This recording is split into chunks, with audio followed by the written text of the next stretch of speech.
네팔 정부의 유튜브와 페이스북 같은 SNS 무더기 차단에서 시작된 항의 시위가 폭동 수준으로 격화하고 있습니다. 유혈 사태를 동반한 대정부 투쟁 형태로 변하면서 전직 총리의 부인이 숨지고 또 진압 과정에서 500여 명의 사상자가 나왔습니다. 김지수 기자입니다.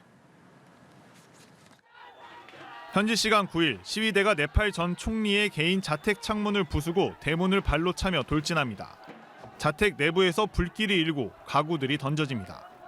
시위대가 도로 전체를 장악하고 행진을 하고 곳곳에선 불타는 차량들이 눈에 띕니다. 시위대는 대통령 관저를 비롯한 정부 청사 등에서 잇따라 방화를 저질렀고 화상을 입은 잘라나트 카날 전직 총리의 아내가 자택에서 숨졌습니다.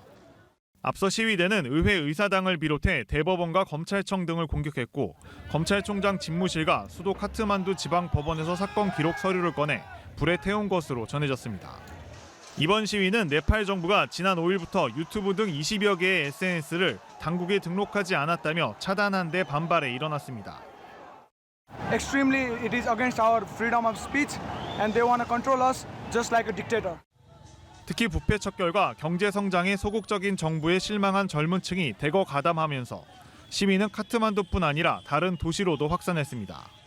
SNS에서는 사치품과 호화로운 휴가 생활을 과시하는 고위층 자녀들의 모습과 생활고에 시달리는 이들을 대조하는 영상이 빠르게 공유됐습니다. It is very good for our country. Now I think like us youth will stand and will develop the country.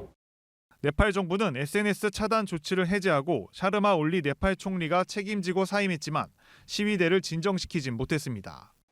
경찰의 진압 시도로 최소 22명 넘게 숨지고 500명 넘게 다친 것으로 전해졌습니다. 연합뉴스TV 김지수입니다.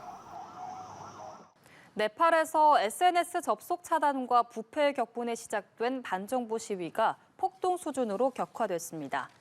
현지 시간 9일 리아노보스티 통신 등에 따르면 시위대는 대통령 관저를 비롯한 정부 청사와 정치인 자택 등에서 잇따라 방화를 저질렀고 화상을 입은 전직 총리의 아내가 숨졌습니다.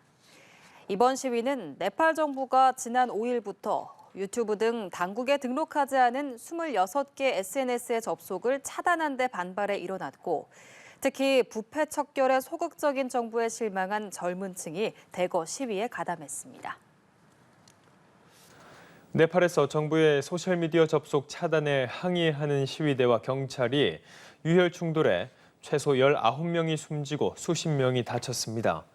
로이터 통신 등 보도에 따르면 현지 시간 8일 네팔 수도 카트만두에 있는 의회 청사 주변에서 젊은이들을 중심으로 한 대규모 시위가 열렸습니다. 시위대는 정부가 유튜브와 페이스북 등 당국에 등록되지 않은 SNS 플랫폼 26개를 지난주 차단한 것을 두고 강하게 항의했습니다. 이번 시위로 카트만두 일대에는 통행 금지령과 함께 군병력도 투입됐습니다. 항의 시위가 일어난 지 하루 뒤인 9일 네팔 통신정보기술부 장관은 정부가 SNS 폐쇄를 모두 철회했다고 밝혔습니다.